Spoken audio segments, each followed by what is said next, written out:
इदानीं वेदस्वाध्यायो भविष्यति।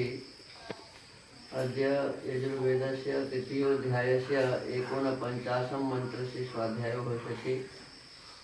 स्वाध्यायमान मन्त्रस्य पूर्णादर्वी परापथ इत्येतानि प्रथमानि पदानि सन्ति। अब वेद स्वाध्याय होगा। आज यजुर्वेद के तीसरे अध्याय के 49वें मंत्र का स्वाध्याय किया जाएगा। स्वाध्याय किए जाने वाले मंत्र के पूर्णादर्वी परापथ ये प्रारंभिक पद हैं। इस मंत्र के ऋषि हैं यज्ञ हुतं द्रव्य पूर्णादर्वित्यस्योर्न वाभऋषि यज्ञो देवता अनुष्टुप छंद गांधार स्वर यज्ञ हुतं द्रव्यम कीदृशं भवति इत्युपदिश्यते। यज्ञ में हवन किया हुआ पदार्थ कैसा होता है, इस विषय का उपदेश अगले मंत्र में किया है।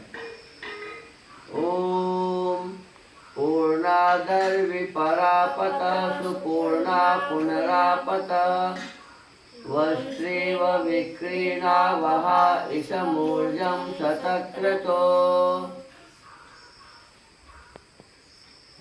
इस मंत्र के पदार्थ को लिखते हुए महर्षि दयानंद सरस्वती जी लिखते हैं, जो दर्वी पके हुए होम करने योग्य पदार्थों को ग्रहण करने वाली पूर्णा द्रव्यों से पूर्ण हुई आहुति परापत होम हुए पदार्थों के अंशों को ऊपर प्राप्त करती व जो आहुति आकाश में जाकर दृष्टि से सुपूर्णा पूर्ण हुई पुनरापत फिर अच्छे प्रकार पृथ्वी में उत्तम जलरस को प्राप्त करती है, उससे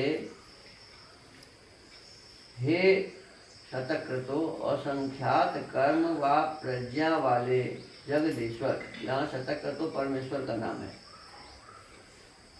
आपकी कृपा से हम ही यज्ञ कराने और करने वाले विद्वान होता और यजमान दोनों ईशम उत्तम उत्तम अन्नादि पदार्थ ऊर्जम पराक्रम युक्त वस्तुओं को वसनेव वैश्यों के समान विक्रीणावहै देवा ग्रहण करें।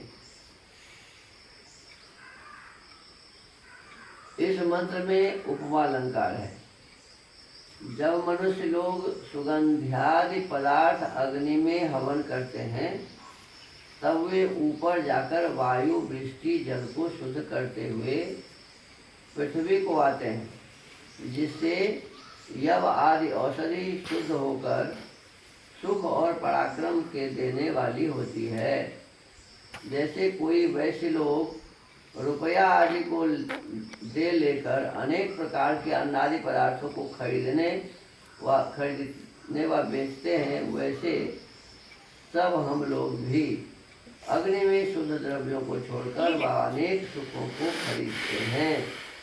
खरीदकर फिर वृष्टि और सुखों के लिए अग्नि में हवन करते हैं। अब देखो, हवन करने से क्या बताया, ये वायु के माध्यम से वर्षा होने वाली जो जल है उसमें मिल जाती है और उसमें मिल करके फिर वर्षा होती है, तो शुद्ध वर्षा होती है। शुद्ध जल से जो औषधि पर पड़ता है तो औषधि भी शुद्ध उत्पन्न होता है, और उसको जब हम लोग भोजन करते हैं, खाते हैं, तो उसके माध्यम से हमें सुख पहुंचता है।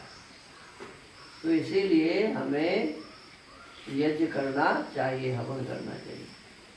शुद्ध घी, शुद्ध सामग्री, शुद्ध समिधा, इस सब के माध्यम से जब हम यज्ञ करते हैं तो वो वायुमंडल को शुद्ध करता हुआ वर्षा के जल को भी शुद्ध करता है।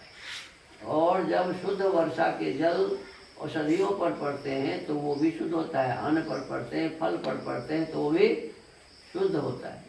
तो हम आपको शुद्ध अन्न प्राप्त करने के लिए, शुद्ध औषधि प्राप्त करने के लिए, वर्षा के जल को शुद्ध बनाने के लिए वायु को शुद्ध बनाना पड़ेगा।